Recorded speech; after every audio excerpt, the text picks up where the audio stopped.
Vamos a abrir, hermanos, la palabra del Señor en el Evangelio de Marcos, que es el libro de la Biblia que estamos estudiando los días martes. Estamos ya en el capítulo 6. Este es un estudio que vamos desarrollando versículo a versículo y vamos a leer ahora los versículos que continúan en este capítulo 6 y que siguen a la enseñanza que dimos en la última oportunidad. Bien, dice el Evangelio de Marcos, capítulo 6, versículo número 30 en adelante: los apóstoles se reunieron con Jesús y le contaron lo que habían hecho y enseñado.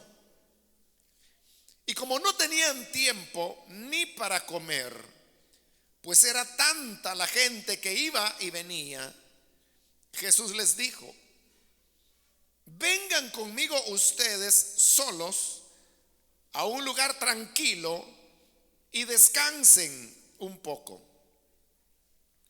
Así que se fueron solos en la barca a un lugar solitario. Hasta ahí dejamos la lectura. Pueden tomar sus asientos, por favor.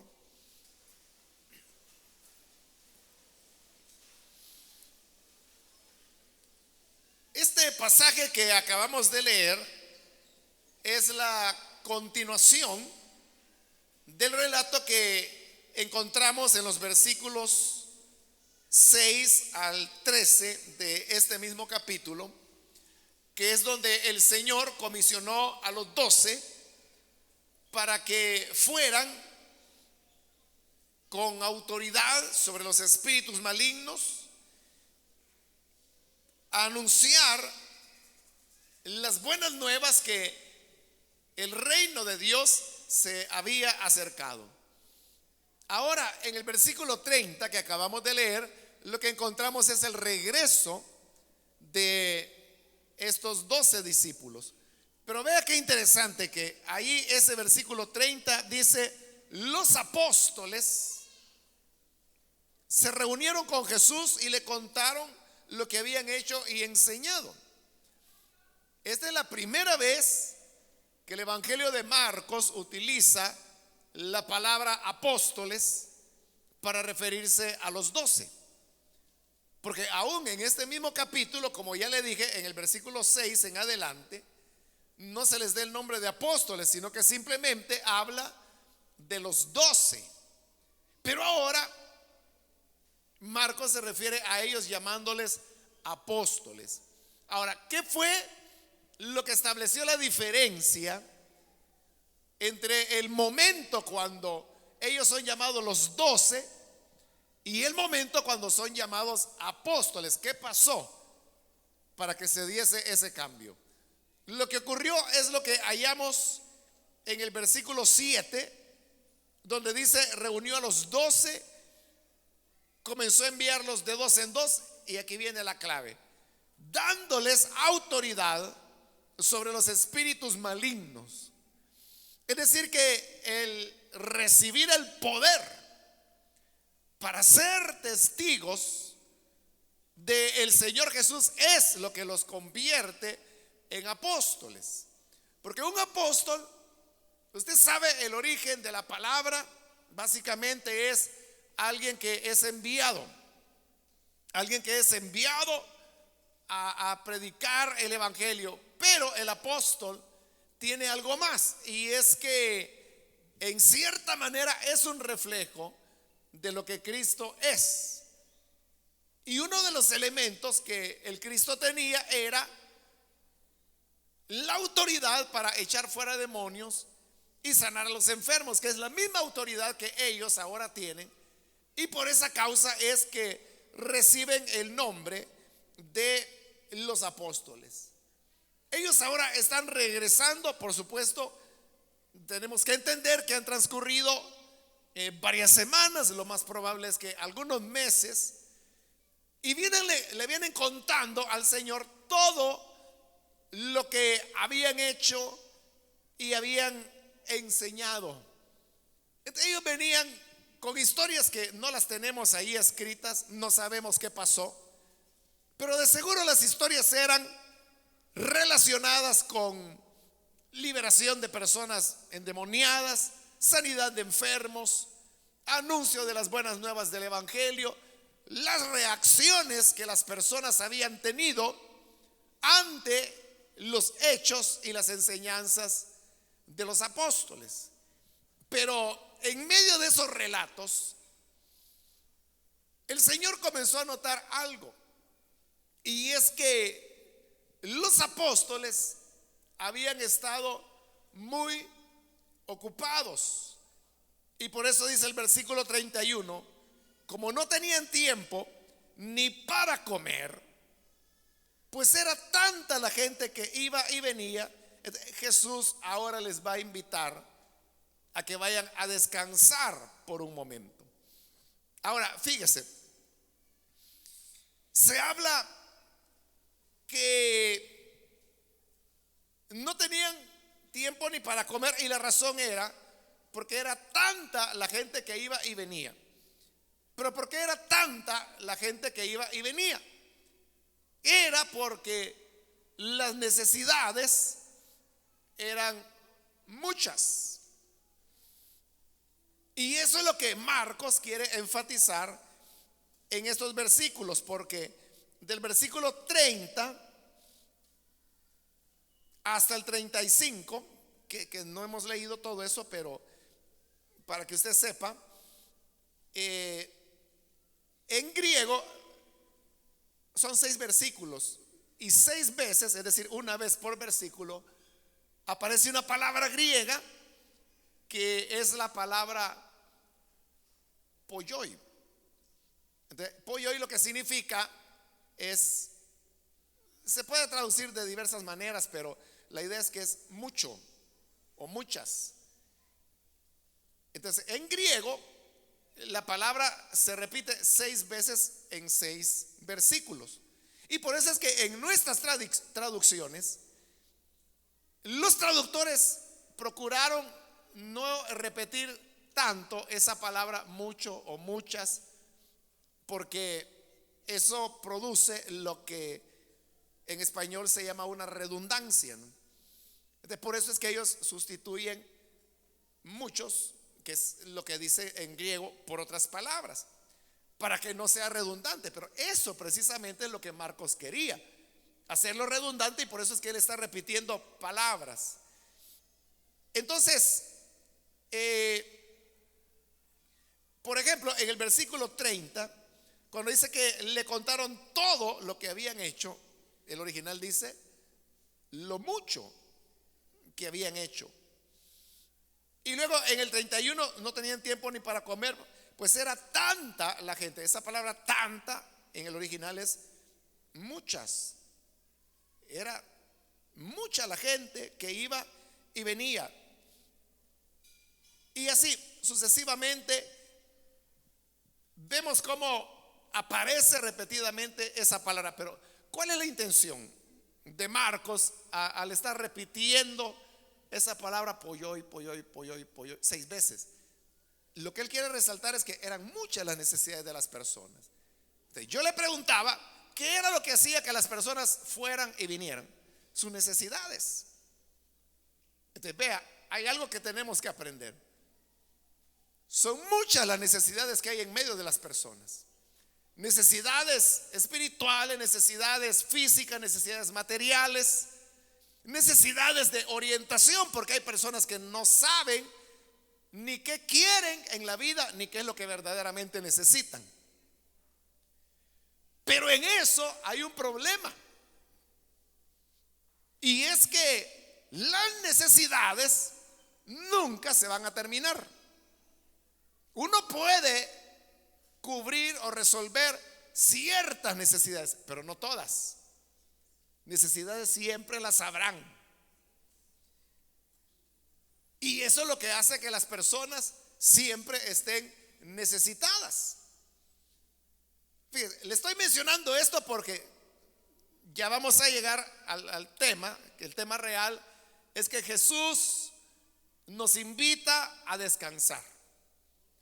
Pero fíjese, antes, porque todavía no hemos llegado ahí, estamos viendo por qué las personas se cansan de servir al Señor.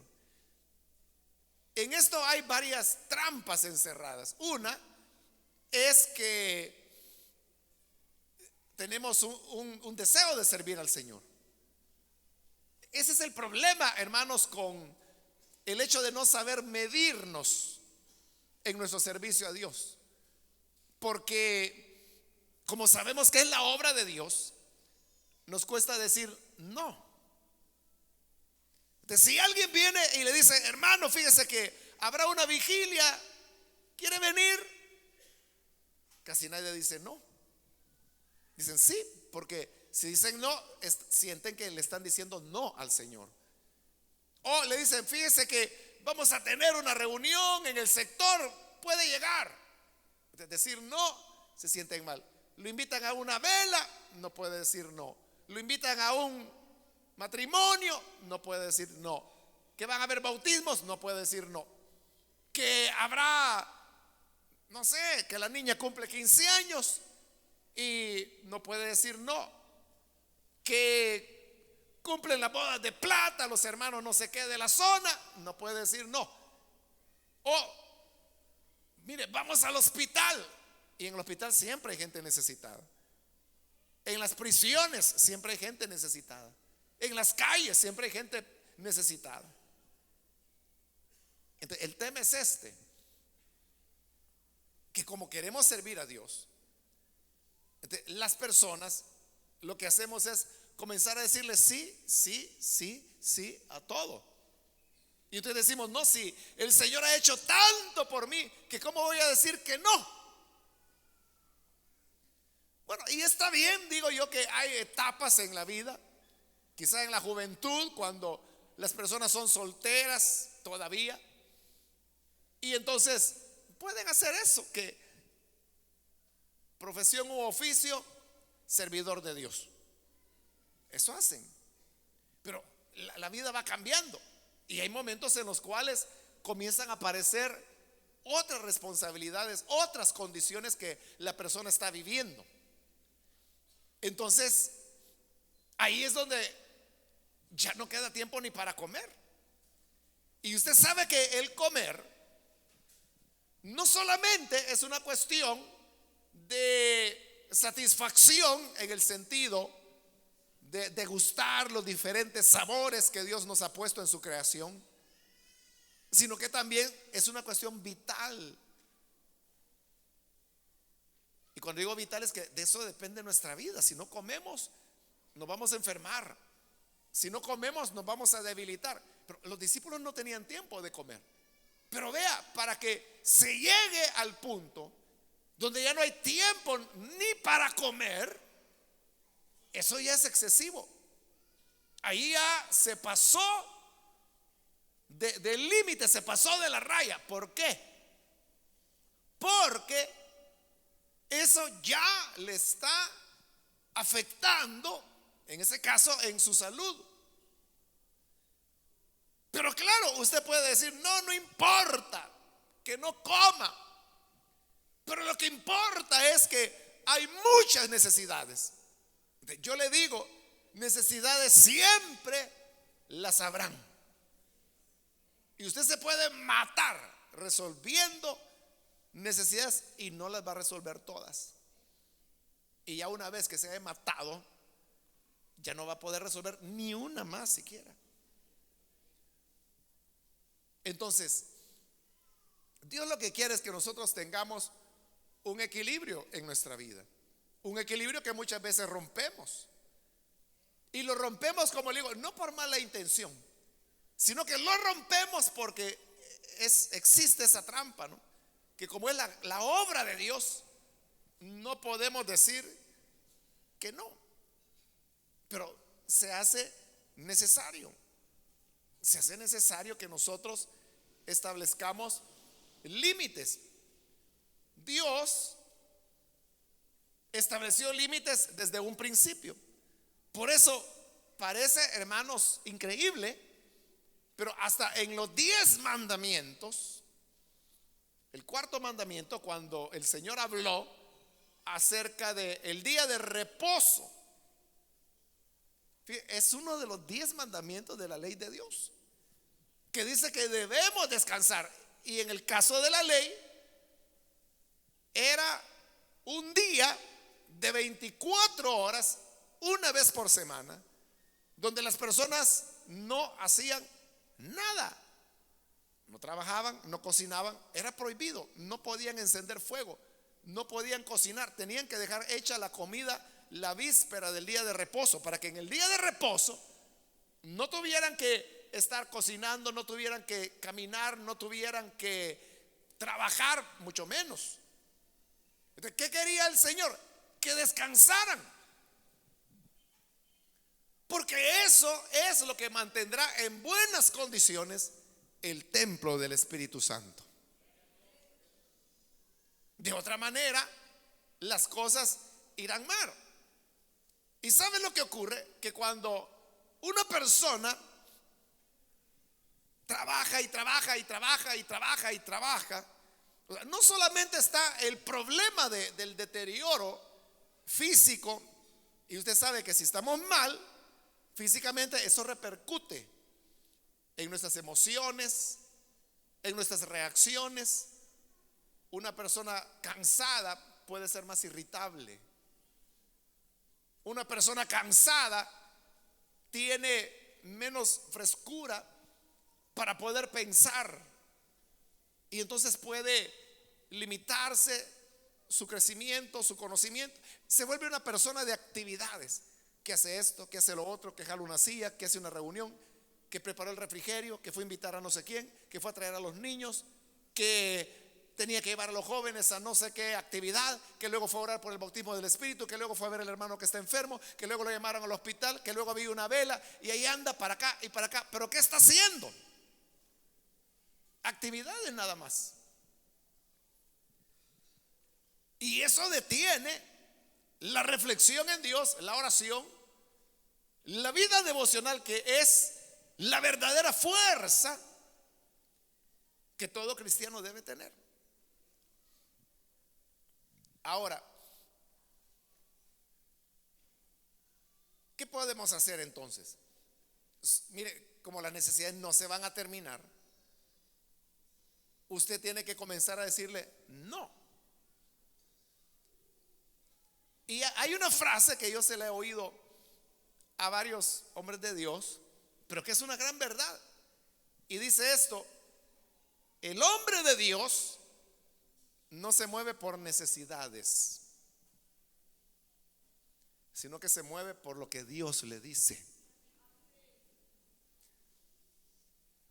¿Qué significa esto? Que alguien puede decir, mire, yo quisiera irme a predicar en Europa porque allá hay mucha necesidad. Sin duda que hay mucha necesidad, pero también hay mucha necesidad en Cabañas, en Chalatenango, en Puerto Parada. El hombre de Dios no se mueve por necesidad. No es que un día le vengan a decir, mire, oiga, fíjese que en tal pueblo o en tal país hay una gran necesidad. Hay necesidad, entonces yo voy. El hombre de Dios no se mueve por necesidades. ¿Por qué? Porque necesidades hay en todo lugar.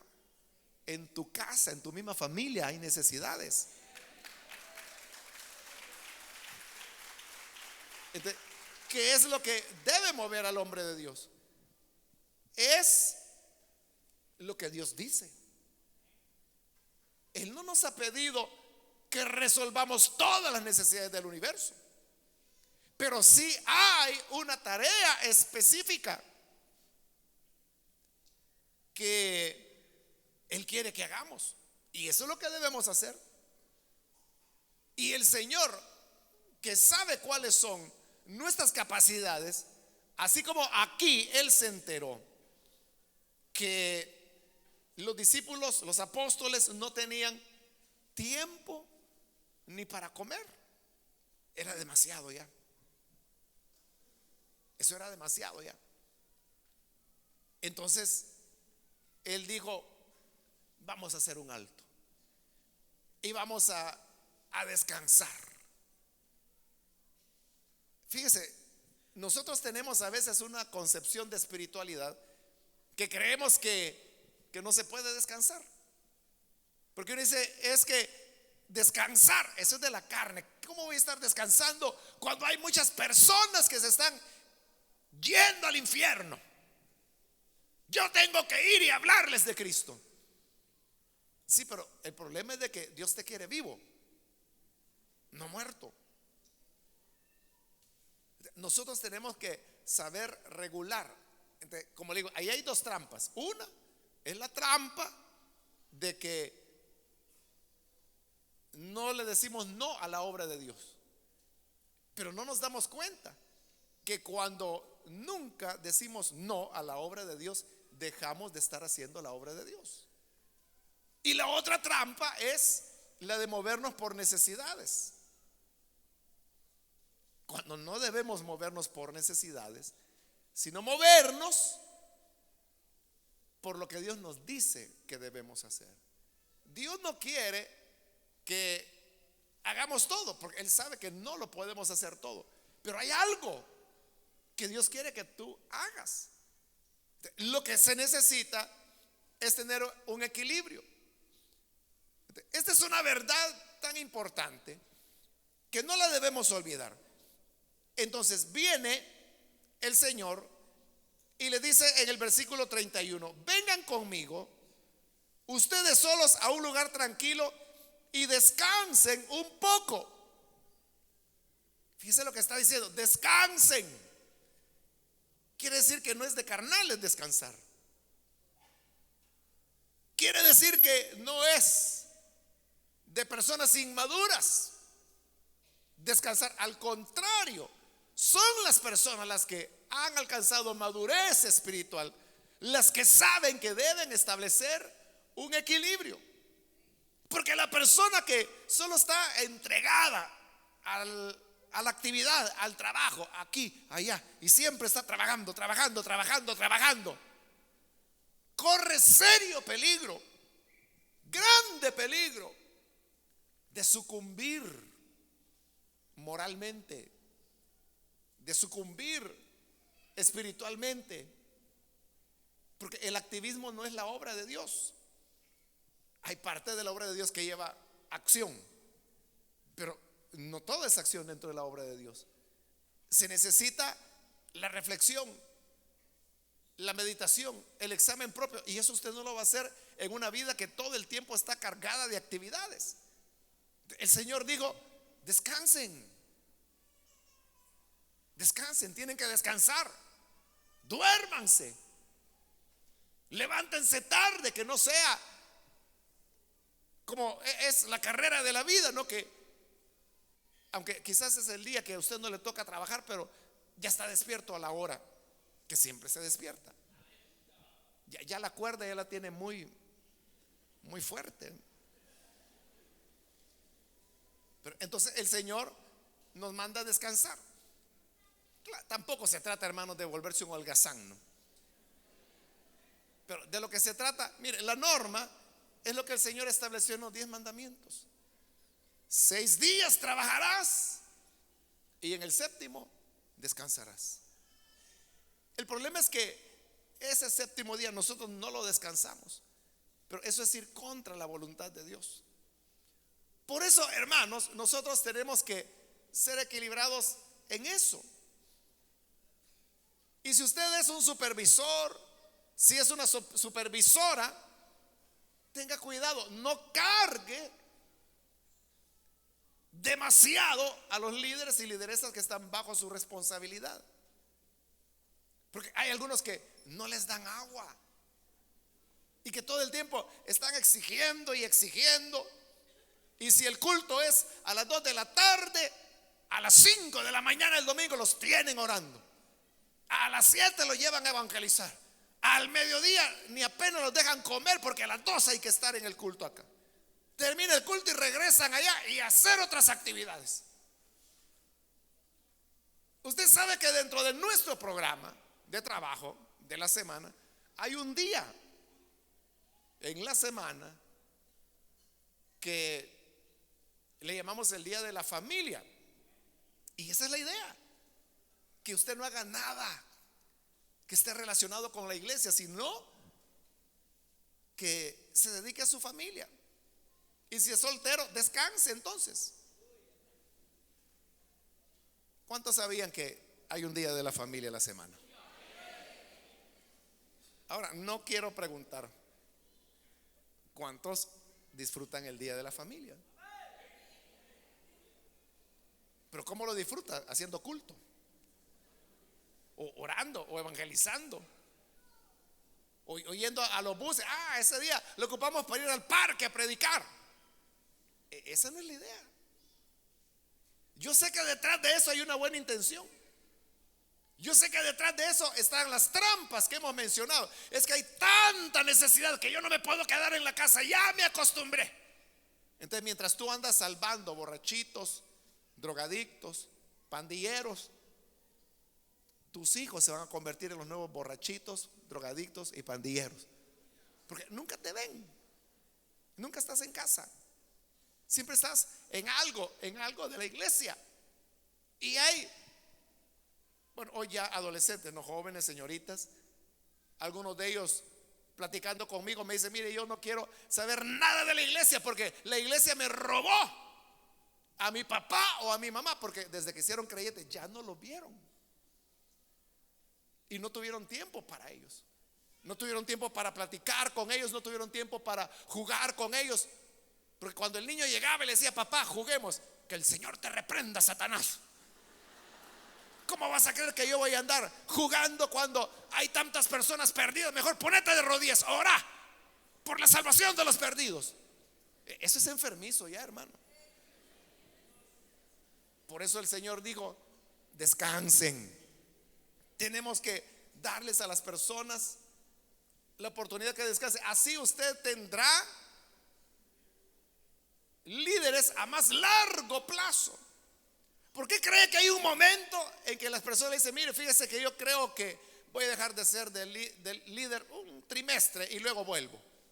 Le dice usted: entonces está buscando vacaciones, carnal. Y comienzan a maltratarlo. La persona no pediría un receso si pudiera respetársele el tiempo libre. O sea, no hay que cargar de actividades. No porque el domingo hay culto a las 2 de la tarde, usted le va a llenar de actividades la mañana o la tarde. Si es domingo, es el día que los niños no van a la escuela, que no trabajan, que vengan al culto, claro, pero luego déjenlos libres. Si por la tarde se quieren ir a caminar a un parque, quieren ir al zoológico, quieren ir, hermanos, a comerse un helado, lo que sea, déjenlos. No andan perdiendo el tiempo. Están haciendo lo que Jesús dijo: descansen. Descansen. Este es un tema que pocas veces se habla, ¿verdad, hermanos? O sea, porque siempre estamos diciendo: es el tiempo final, Cristo viene, es la hora de trabajar, esforcémonos, luchémonos, adelante, hermanos. Y le estamos dando y echándole tanta leña que la gente cree que es de nunca parar. Pero esas personas que nunca paran finalmente terminan parando. ¿Pero cuándo? Cuando caen en pecado, cuando los hospitalizan, cuando entran en crisis emocionales, problemas nerviosos, estresados, que dicen: no sé qué me pasa, pero sudo helado. ¿Y cómo que no? Si nunca descansas. Dios no nos hizo como una maquinaria que nunca para. Él dijo: 6 días laborarás, pero en el 7º descansarás. Así funcionamos. Yo sé que por razones económicas a veces usted en su trabajo no toma las vacaciones, dice: no, mejor lo voy a trabajar y así me pagan el doble. Y algo sale de sus problemas económicos. El problema es que eso le va a traer otras repercusiones. Es mejor seguir las recomendaciones del Señor. Pero vea, Jesús no solo les dijo: descansen, sino que lo que dijo fue: vengan conmigo ustedes solos. ¿Por qué solos? Porque así como necesitamos tiempo para la familia, en el matrimonio, con los hijos, con las hijas, también cada uno de nosotros necesitamos un espacio para nosotros mismos. Ahí hay mucha cuestión de personalidad, ¿verdad? Porque hay quienes no pueden estar solos ni un minuto. Necesitan estar platicando con alguien. Se sienten mal si están solos. Otros disfrutan más. Están más tranquilos solos que con otras personas. Pero hay una realidad, aparte de esas diferencias de personalidad, que es eso, la personalidad de cada quien, y no se puede cambiar eso. Pero sobre eso hay una realidad, y es que necesitamos un tiempo para nosotros. Y si usted me dice, bueno, ¿y qué voy a hacer yo solo? Lo que ocurre es que hay ciertas disciplinas espirituales que nosotros no practicamos o no las conocemos, como por ejemplo la reflexión. Y reflexionar significa que usted comienza a pensar en su vida, de dónde viene, hacia dónde va, cuáles son las proyecciones, porque en la vida diaria, en esa carrera, hermanos, de todos los días, no nos queda tiempo de reflexionar hasta que las consecuencias se comienzan a dar y usted se asusta y dice, uy, ¿cómo ocurrió esto? Pero cuando usted puede estar solo o sola, como está solo y sola y descansando, entonces el cerebro comienza a pensar y usted dice, bueno, ¿qué ideas pueden haber? ¿A dónde estoy? ¿De dónde vengo? ¿Hacia dónde voy? Pero esas reflexiones, que Pablo lo hacía mucho, es, hermano, de las tareas más importantes que podemos hacer en la vida, porque eso es lo que afila nuestras capacidades, es lo que desarrolla nuestras potencialidades, porque usted identifica a qué Dios le llamó. Solo eso, fíjese. ¿A qué lo llamó Dios a usted? Si usted me dice a predicar el evangelio, ¿y qué entiende por eso? Porque hay muchas maneras de predicar el evangelio. Con hechos. Puede ser predicando. Puede ser escribiendo. Puede ser haciendo misericordia. Puede ser construyendo entendimiento donde hay conflicto. Todo eso es evangelizar. ¿A qué Dios le ha llamado? Recuerde que somos un cuerpo, diversos miembros, un solo cuerpo, pero cada miembro con su función propia. Entonces, ¿qué Dios te pide a ti? ¿Qué quiere Él de ti?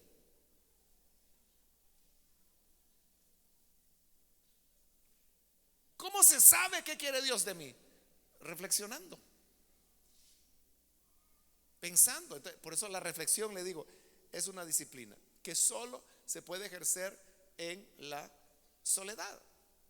Pero también, no solo eso, sino que vea lo que les dijo el Señor: vengan conmigo ustedes solos a un lugar tranquilo.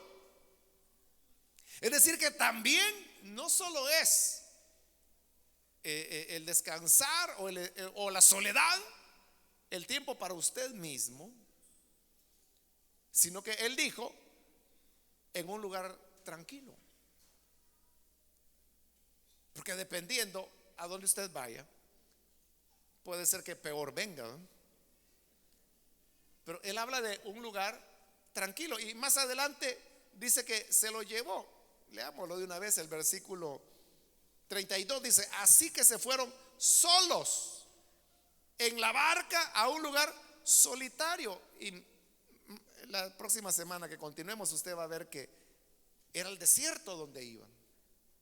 ¿Y qué lugar más tranquilo que el desierto? Donde no hay nadie más que la naturaleza, la tierra, el cielo, el aire.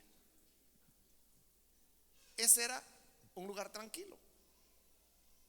Nosotros también no podemos ir al desierto, ¿verdad? Porque no sé dónde quedará el desierto más cercano. Pero el lugar que a ti te resulte tranquilo, que pudiera ser tu misma habitación si es que es tranquilo ahí. Pero tú sabes que ahí estarás tranquilo, tranquila, que nadie te va a molestar. Porque de otra manera no tendrás la soledad, no podrás tener la reflexión. Entonces, el descanso se da en un lugar adecuado. Por eso es que los médicos recomiendan que para que usted descanse bien en las noches, por ejemplo, cuando va a dormir, recomendaciones son, por ejemplo, que sea un lugar fresco, lo cual cuesta mucho, ¿verdad? En las condiciones que nosotros vivimos y principalmente en esta época del año. Pero lo ideal es eso: oscuridad, silencio y que sea un ambiente fresco. Pero si hay ruido, luz y zancudos y calor, eso no es descanso. Así es, ni modo, porque así toca, así toca. Pero cuando el Señor quiere que de verdad descansemos, Él dice: vamos a un lugar tranquilo. Y eso puede significar, no necesariamente, hermanos, irse lejos o tener que invertir una gran cantidad de dinero, pero a veces puede ser, no sé, alguna opción, aquello que a usted le representa tranquilidad. Pero esa tranquilidad es la que permitirá que su descanso sea el adecuado y de esa forma usted pueda ser más eficiente en la obra de Dios. No lo considere como tiempo perdido. Es que si no descansa, no está ganando tiempo, lo está perdiendo, porque su vida se le acortará, su salud se le acortará, se va a deteriorar. Después va a tener problemas con los nervios, gastritis, úlceras, colon irritable, reumatismo. Le va a dar de todo. Y entonces, ¿cómo va a servir al Señor cuando le duelan las piernas, la espalda? Entonces hay que saber descansar.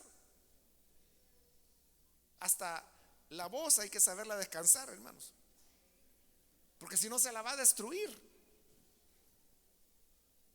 Se la va a destruir. Entonces, hay ciertos cuidados que hay que tener. Y no como aquel hermano que decía: yo no sé por qué ustedes se cuidan tanto la garganta, no tienen fe. Pero oiga cómo hablaba él. Pero así decía: hombres de poca fe, yo predico y tomo helado y no me hace daño. Menos mal que no le hace daño. No va a durar mucho, hermano. A él pronto algo le va a pasar. Pero bueno, son aspectos no pequeños, pero que la suma de todo eso se resume en la necesidad de descansar solos y en un lugar tranquilo. Pero vea el otro elemento.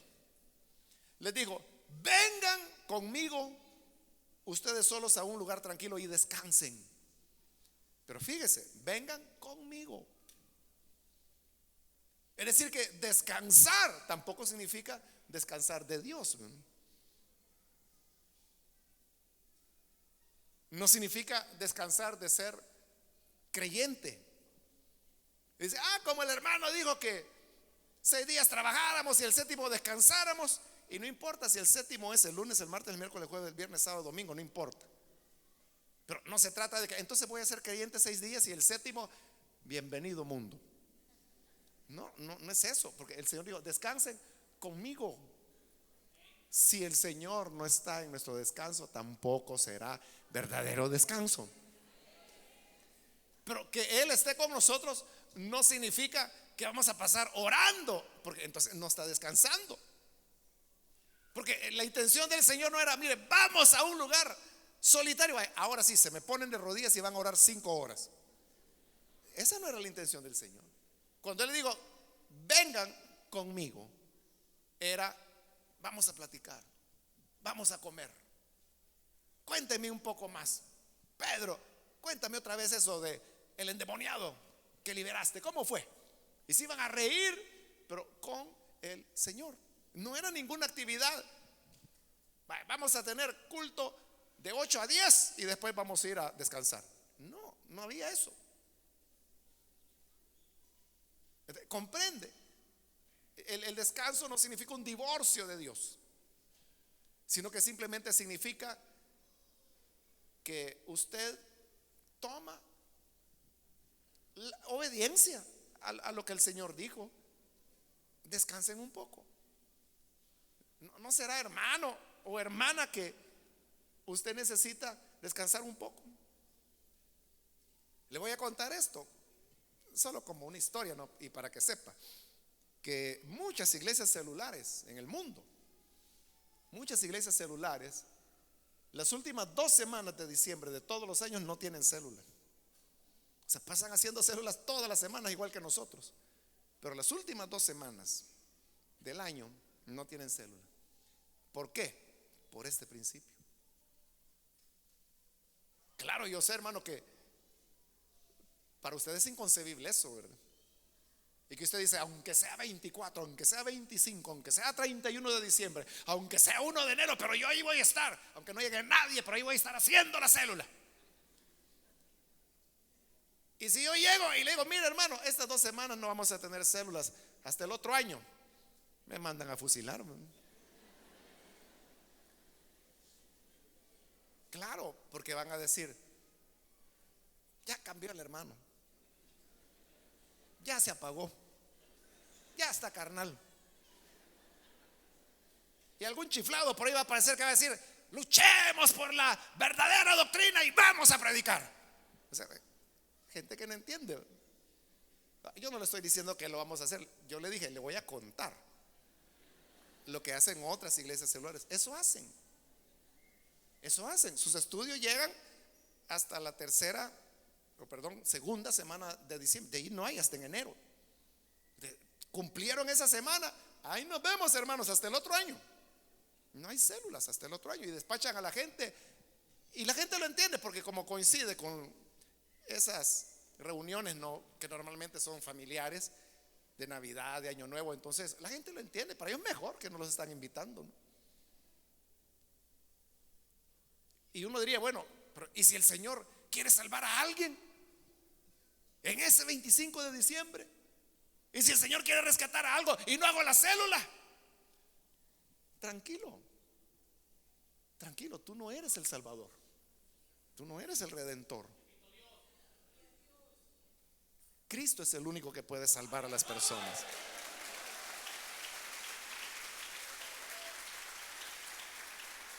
Y si Él la salva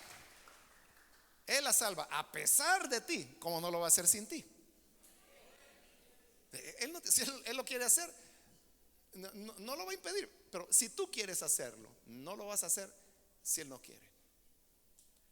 Pero repito, no estoy diciendo, ¿verdad?, no se van a ir a pasear para fin de año.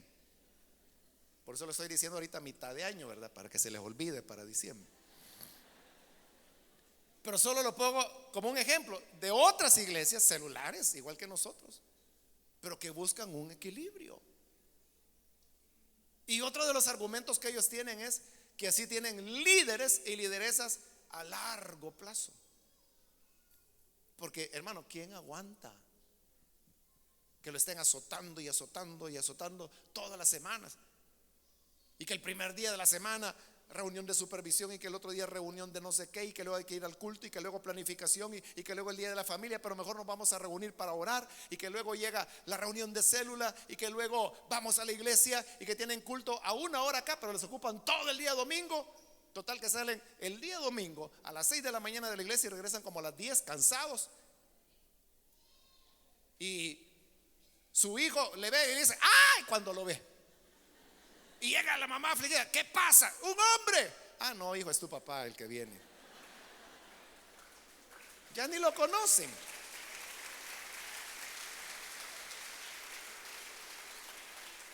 Entonces, hay que establecer ese equilibrio. Es una invitación que Jesús le hace ahora. Muchas veces nosotros enfatizamos otras invitaciones de Jesús y decimos: Jesús te está llamando ahora. Jesús te llama a que le sirvas. Jesús te llama a que le ames. Jesús te llama a que te niegues por Él. Bueno, esta noche Jesús te llama a que descanses. A que descanses. Organízalo. Organízalo. Y entonces, si es el día de la familia, es el día de la familia. Y si llega el supervisor o la supervisora y dice: pues hoy vamos a tener ayuno. Entonces usted puede decir: no, lo siento, es el día de la familia. Mi primer ministerio es con mi familia. Entonces, si el supervisor o la supervisora se pone bravo o brava, le dice: entonces yo lo voy a suspender y le voy a quitar la célula. Quítemela, pero el diablo no me va a quitar mi familia. Esa es la realidad. Ese mismo supervisor, esa misma supervisora necesita descansar. Lo que pasa es que, como a veces son solteros, ¿verdad? O solteras, creen que todo el mundo está como ellos. O están desempleados, creen que todos están desempleados y tienen el tiempo de ellos. Entonces todos, hermanos, necesitamos un espacio. Necesitamos tener un espacio. O sea, no lo podemos hacer todo. No lo podemos hacer todo. A mí me encanta, hermanos, dar consejería, platicar con los hermanos, con las hermanas. Pero yo me di por vencido hace décadas, hermanos, que no se puede con todos. Ya le he contado en otras ocasiones, ¿verdad? Que cuando alguien viene y me dice: mire, me urge hablar con usted, yo le digo: mire, si le urge, mejor le puedo recomendar a otro pastor. ¿Por qué? Porque si quiere hablar conmigo va a tener que hacer fila. Y me dice: no importa, me dice, yo espero. Vaya, entonces le busco una fecha la más cercana. Y normalmente el promedio es de 3 a 4 meses lo que tiene que esperar. En serio, es cierto, hermano. Cuando les digo eso, algunos se asustan, otros creen que estoy bromeando. Pero lo peor es que muchos se enojan. Se enojan y dice: ¿y entonces no me quiere atender? Sí, pero lo que pasa es que, o sea, esta iglesia es una ciudad. ¿Ya se dio cuenta? La asistencia a nuestras células oscila, si no lo sabía, entre 74 a 78 mil personas. Eso es más grande que la mayor parte de municipios que hay en el país. Y uno no puede, hermano. Alguien una vez me decía: sí, pero usted es el pastor y tiene que estar desde las 5 de la mañana hasta las 10 de la noche en la iglesia atendiendo gente. ¿Y entonces qué voy a predicar? Entonces no me va a quedar tiempo ni para comer. Entonces, entonces su Dios es el estómago, pero el de él no, ¿verdad? Él se puede comer. Entonces, la gente es así, hermano. Pero la cuestión es que si vamos a tener, o lo digo así mejor, para poder tener algo que dar a las personas, primero usted tiene que haber recibido.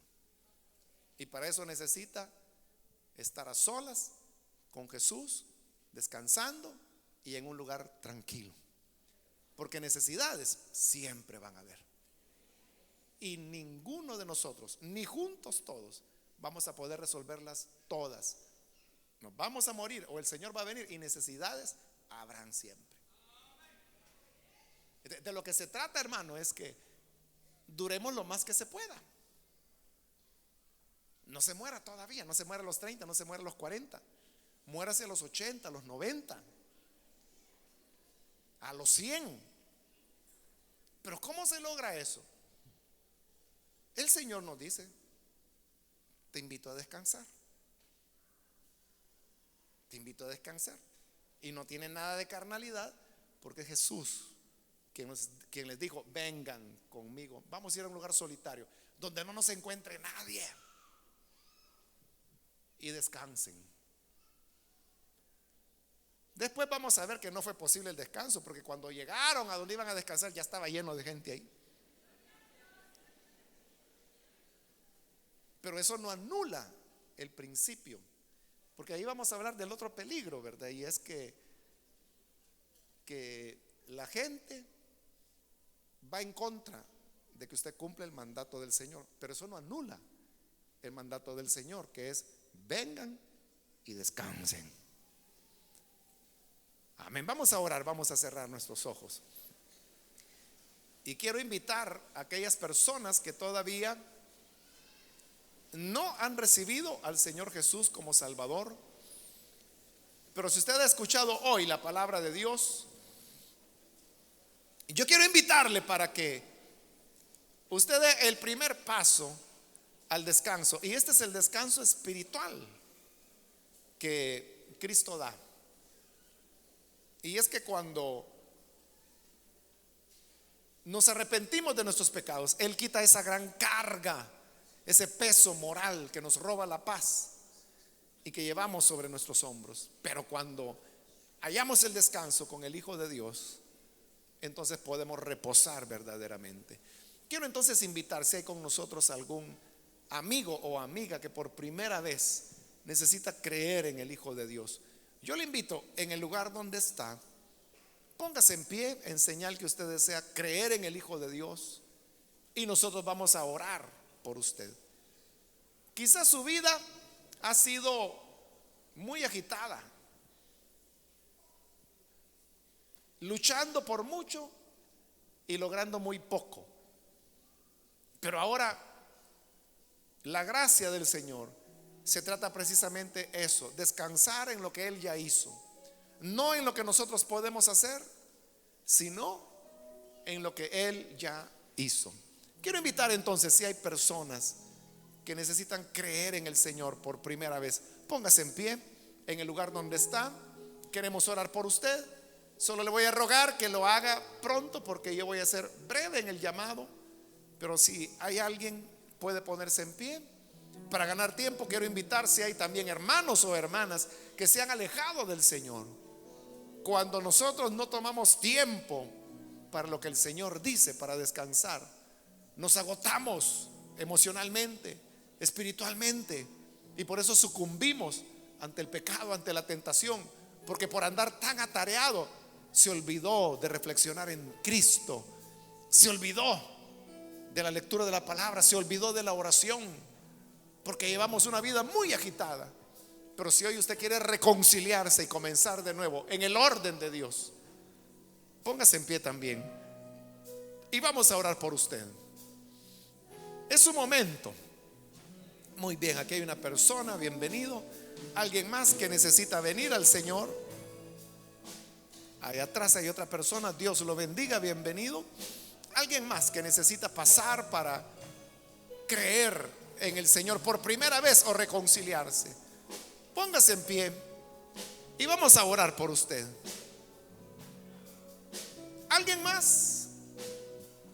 Otra persona que necesita venir, póngase en pie. Voy a finalizar, pero hago la última invitación. Si hubiese alguien más que es primera vez que viene el Señor o se reconcilia, póngase en pie. Bien, aquí hay otra persona, Dios lo bendiga, bienvenido. ¿Alguien más? Pase, porque esta es ya la última invitación que hice y vamos a orar. ¿Hay alguna otra persona? ¿Llamado final? ¿Alguien más? Vamos a orar entonces por las personas que están aquí al frente, y a usted que nos ve por televisión también le invito para que esta enseñanza que hemos escuchado de la Biblia la ponga en práctica y aprendamos a descansar en el Señor. Únase con nosotros en esta oración. Señor, gracias te damos porque tú eres bueno, y gracias por las personas que están aquí al frente creyendo a tu evangelio. Te pido por aquellos que ven por la televisión y que también están abriendo sus corazones a ti. Perdónales, dales vida nueva, que puedan, Señor, amarte, servirte. Padre, te ruego que tu gracia pueda guardar y proteger a tu iglesia, y esa forma de protección incluye el que aprendamos a apartar tiempo para estar a solas en un lugar tranquilo. ayúdanos para que podamos así, Señor, descansar y alcanzar las metas que tú nos estableces. Gracias por lo que tú esperas de nosotros y confiamos que tu gracia nos ha de cubrir cada día. Bendice entonces a cada persona y a cada hijo tuyo en el nombre de Jesús nuestro Señor. Amén.